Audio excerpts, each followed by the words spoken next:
What's up, guys? How's it going? All right, got another game here for you. It's been a little while since I recorded, but not as long as last time. And I've actually been busy. I have been playing a fair amount of Magic lately, but I am attending NoobCon, which is a Swedish rules old school, also known as 93-94 Magic tournament held out in Stockholm, Sweden in April. And in order to not make a fool of myself, I've been preparing quite a bit in advance of that tournament. Lots of testing with my signature control deck, trying out a bunch of different strategies and sort of trying to get a sense of what a format with only one strip mine is like. That's a story for another day, because obviously if you're watching this video, you're probably here for something Commander related. I do have quite a bit to say about old school format. I haven't done any deck techs or anything. I've kind of let all that stuff be relegated to Daniel Chang's Vintage Magic channel. If you are interested in the old school format or in what I have to say about old school, you can definitely go over to his channel and check that out. And feel free to put in the comments if you'd like me to talk about old school as a format, maybe do a deck tech of my current old school deck in both Eternal Central and Swedish rules, and potentially actually show some games. I've been playtesting online a little bit. It's a little bit awkward and difficult to do because one of the most important tools in the old school format for really any deck, and particularly a control deck, is the card Chaos Orb. And obviously there is no such thing as Chaos Orb online, and unfortunately no real way to replicate it either. The closest thing I've been able to find is the card Sky Shaper, which you can cast for 2 mana, sacrifice, pretending to pay 1, and have your opponent basically just pretend like one of their cards is out of play. But that doesn't work with cards that are very commonly seen in old school format, like Howling Mine and Blood Moon in particular, and things like Serendip Efreet. You might kill a Serendip Efreet, but they're still going to take damage every turn because it's still effectively in play, even though they're pretending like it's pacified. Anyway, I could go on, and again, if you're interested in me talking about old school format and showcasing some decks and stuff in that, please say so in the comments. But without further ado, let's get to the Commander game. I'm up right here against Mr. Smoking Ace 72488. I've played against this guy all the time, actually. And I just sort of felt like playing this deck a little bit just for fun. I'm going to put his commander up here too, so hopefully the window doesn't resize. He's playing Teysa Karlov, another interesting variant on the black-white Teysa deck. And yeah, it's got some neat triggers and stuff. Obviously, if you pile up a lot of Leaves Play death triggers, you can do crazy stuff with it. I'm just playing with generic old Azami. Anthony Giuliani, if you're watching, rejoice. I'm not sure why I decided to play this deck. I think I was just a little tired of playing Nin all the time in Brea, so I just played this for some variety. And I think this was the second game I played tonight. Pretty spectacular game, though, and you're about to see why. Definitely keeping this hand. It's got Mana Drain and Trophy Mage, as well as 2 other counter spells, 3 land. Pretty much ideal. I think the only thing that could make it better... Oh, and I'm even going first. Yeah, the only thing that could make it better is just some additional fast mana. But really, what can the black-white deck do on turn 1 other than play Crypt Soul Ring, right? It can play this thing. Serra Ascendant, banned from 1v1 Commander for obvious reasons. You start at 30 life, even with the nerfed life total. This thing is still a 6/6 flyer with lifelink for 1 mana. Total nightmare. And in fact, when I think back on the various games that I've probably lost over the years of playing Azami, I would say that Serra Ascendant is responsible for a fair number of them. If it just comes down early, you're just scrambling, and before you can even get your tools online, you're often just dead to it. It's pretty stupid. And that was back when it was 40 life. With 30, the clock is that much quicker. No ability to deal damage. I got to basically just hope that he runs something big into Mana Drain fairly quickly, and I can power out Azami a little faster and just get lucky and outdraw the damage that's coming in. I'm going to take a ton of damage here, taking 6. Apologize if the microphone is picking up mouse clicks, but I really have no way around that. Alright, at least he does not have a turn 2 play. I'm going to just play a land here. And I'm not worried about his commander yet. I'm not really worried about what he could do at 3 mana. So I'm going to play Trophy Mage here. And I think I only have 3 targets in the deck for it. Yeah, there's just 3. So I've got Sword of Feast and Famine, Vidalcan Shackles, Coalition Relic. And while it is a little tempting to just get Shackles, if you think about the way the math lines up here, if I'm able to hit another land drop, I can play Shackles on turn 5, protect it, untap, and play a 6 land and grab the Serra Ascendant. But that's a lot. That's very speculative. That's many turns in advance, 3 land drops, and I'm basically going to be taking a minimum of 18 damage between then and now.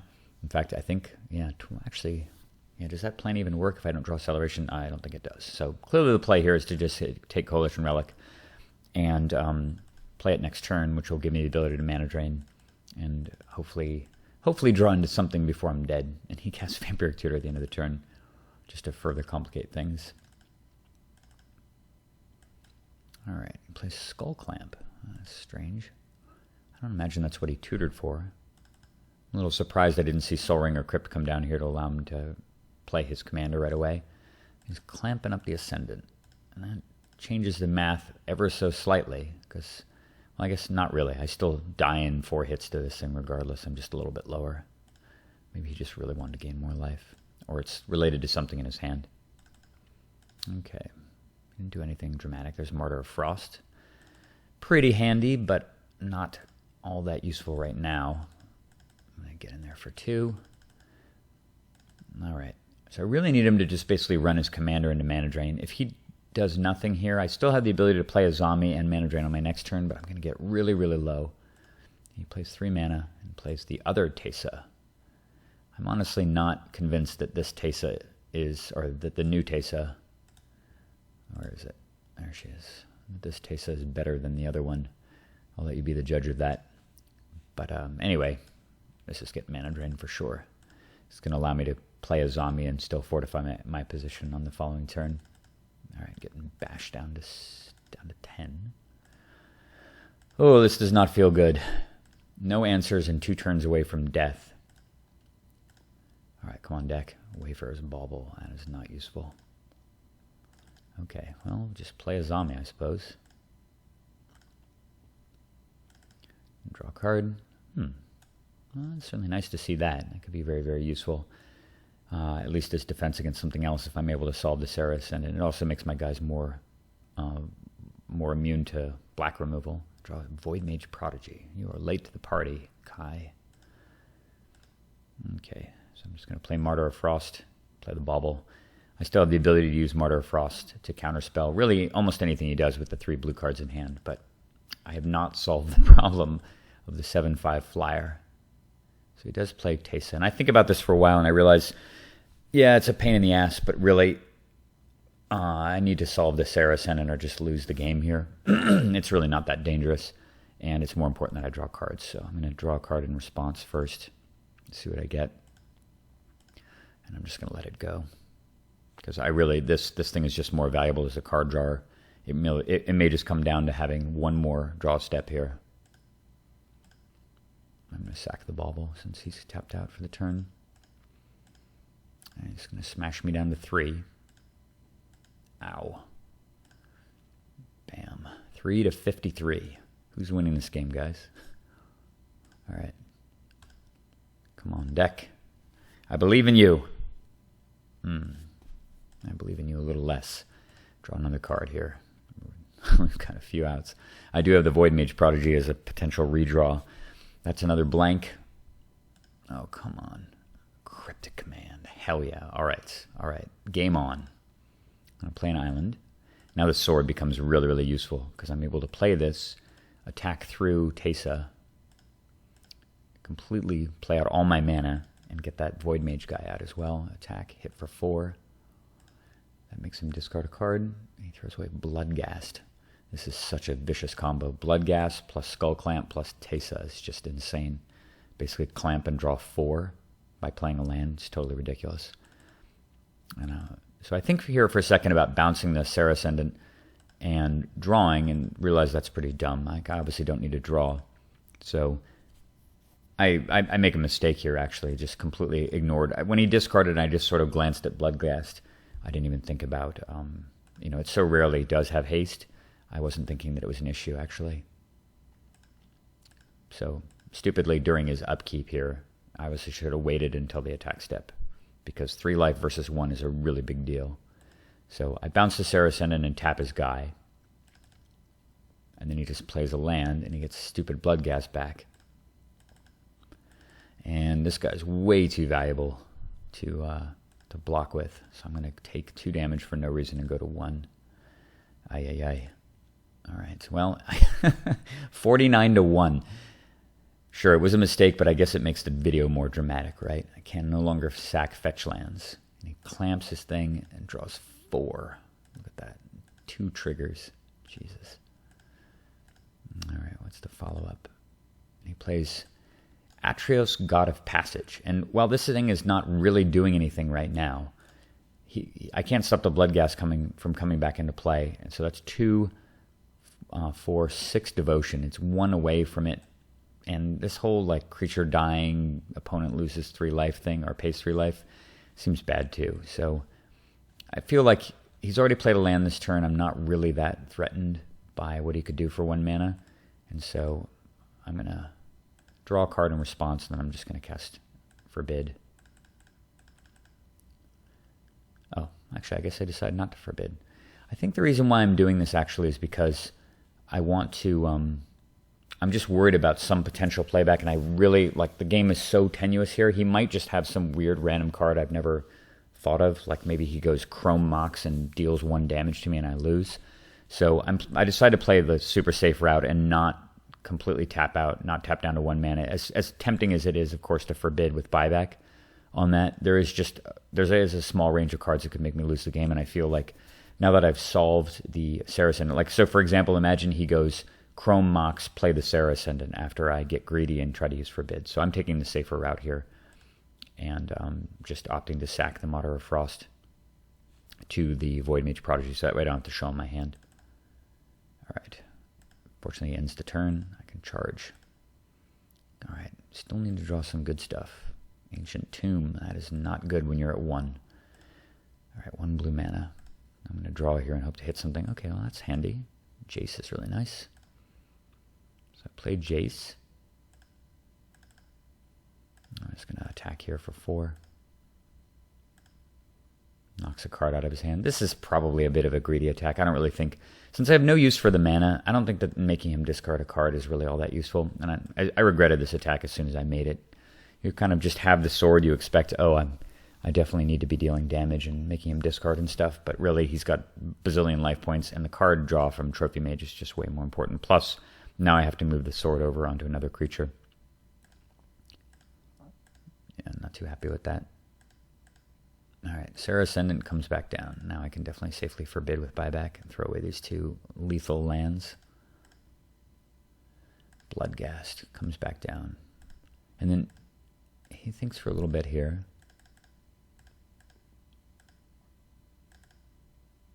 He just clamps it before attacking. And I guess maybe the reason why he did this is that if he attacks with the Bloodghast and Teysa, I can chump block, or I can use Void Mage Prodigy to block the Bloodghast and chump block Teysa to not die. And then he loses the ability to draw 4. But I think it's probably worthwhile for him, because that way he's getting the Jace Vryn's Prodigy off the board and just puts more pressure on me. But by not attacking first, he does get to draw a million cards, but now I don't have to worry about his attack step. And I get to draw extras. Okay, so he plays a Grim Monolith. Because all the extra card draw is obviously not that useful if you don't have a ton of mana. He plays Stoneforge Mystic, and this, of course, gets something deadly and lethal, probably like Sword of Fire and Ice or something even worse. So, of course, I have to just counterspell this. I'm going to do it with Forbid with buyback again. Actually, I go for Dissolve, I think, here, just to scry and to go a little deeper into my deck. I can always Forbid later. Yep, glad I did it. There's a useless medallion. And he can't attack. Charge and draw. Wait, what the hell are you doing, Brian? I didn't draw. Jesus. Sigh. Clicking too quickly, I think, at the end of the turn. I didn't even realize I did that during the game. All right, so I draw a card there. There's Riptide Laboratory. That is super handy. And that, of course, I'm drawing with Jace rather than using the ability on Azami. It's funny that I opted to draw a card and have to discard, because what I'm intending to do is use Cryptic Command here to get his commander off the board. I just want stuff to do on my turn and reduce the number of threats that he has when I'm sitting at 1 life. This works out great. So draw with the Trophy Mage, play Riptide Laboratory, bounce that guy, replay him. Go get Shackles. I've now drawn all 3 3-mana things in my deck. And now I can attack with Void Mage. Hit him. He discards a land. I get all my land back. Down comes Shackles. And I'm going to throw the sword, of course, onto Azami. So I've got 2 creatures with power. And it also protects Azami, of course, from black removal. Okay, so he plays Mana Crypt. Don't particularly care about that. He's got so much mana now. And he goes for Swords to Plowshares on Void Mage Prodigy. And while I am kind of interested in sacking something to counter that, potentially sacking the Trophy Mage, I guess I could have bounced it with Riptide Laboratory as well. But I realized that the life gain is actually probably even more useful than anything. This is actually a way for me to get up to 3. And being at 3 versus 1 is a really big deal, particularly with Force of Will in my hand. This basically activates the Force of Will. So after some thought, I let the card actually resolve. And he plays Sidisi. Exploit trigger on the stack. Well, thank you, sir. I will borrow your 4/6 with Death Touch. And it's awesome. Like, he can't exploit because he doesn't have any creatures to sack. So he basically just played the thing and let me have a 4/6 Death Touch for free. All right, down comes Teysa. This is a good opportunity to forbid again, since he doesn't have much left to do. And now I've got Force of Will anyway to protect me from some shenanigans. He's down to just 4 cards in hand, but I figured he's got another land here to cast his Bloodghast. Clamp it up, and only gets to draw 2. All right. End step, draw 2. Merchant Scroll, beautiful. And I'm still holding his Sidisi. Man, this crazy Sword of Feast and Famine. All right. And I cast Merchant Scroll. I think all of you guys who are savvy in how this deck operates knows what's coming. There's really only 2 choices here. The 2 choices would be Muddle the Mixture or something that's even faster in that direction, and that's the Whir. So of course I take Whir of Invention, play my land, and I'm going to use Click on him, and I see 3 land, Archon of Justice, and Phyrexian Arena. Archon of Justice is another kind of cool tech card that he's obviously using in his deck to be combined with his commander, but High Market plus Archon gives him the ability to basically have spot permanent removal. Yeah, kills anything, including land or whatever, and this also, of course, kills the card I'm going to be worrying for. So, without any question, I just take the Archon of Justice out of his hand, even though it is pretty clunky. Okay. I start tapping mana here, and I realize, no, actually I'm going to wait. Since I don't know what he drew, better to attack first here. I'm going to draw. So Wasteland. Rift. Quite nice. And I level up Jace. And in comes Azami. Not normally seen attacking, but with a sword on it, it's totally worthwhile. So with the trigger on the stack, I'm going to tap the sword and 4 additional mana to cast Whir for the Checkmate Bear. Clank. Death instantly. And that is the game, guys. Oh man, this was a very, very satisfying game to win. To be at whatever 49-1 in terms of life total, dealing with the turn 1 Sarah Ascendant in that way. And yeah, that one mistake by not tapping to draw a card with my sorted Void Mage Prodigy was obviously an oversight. But I think I made some very, very sound decisions throughout the game in terms of the early tutoring and just the general pace of play. And I was very, very happy to pull this victory off in front of the cameras and the replay functions, as you can tell, which is obviously very refreshing. Hope you guys enjoyed this game. I don't know how much I'm going to be able to play over the next couple of weeks, given the fact that I am going to be doing just extensive testing for NoobCon. But if I do have any other good games, I will definitely post them for your enjoyment. And actually, I've been playing the game Eternal a little bit, which is a game for, I think, iOS and PC. It's designed by a bunch of Magic pros, including LSV and Chapin and Adrian Sullivan, and actually Matt Place, a very good friend of mine, was the lead developer on that game for a while. LSV is always plugging it on his channel, and I was chatting with him about it yesterday and the day before. But anyway, try out Eternal if you're interested in playing a game that's kind of very Magic-like and that runs very quickly and smoothly, and you can play it on iOS. You can play it on your iPhone, or you can play it on an iPad or whatever. Definitely worth a look. And anyway, that's it. See you guys soon. Hope you enjoyed it. Take care.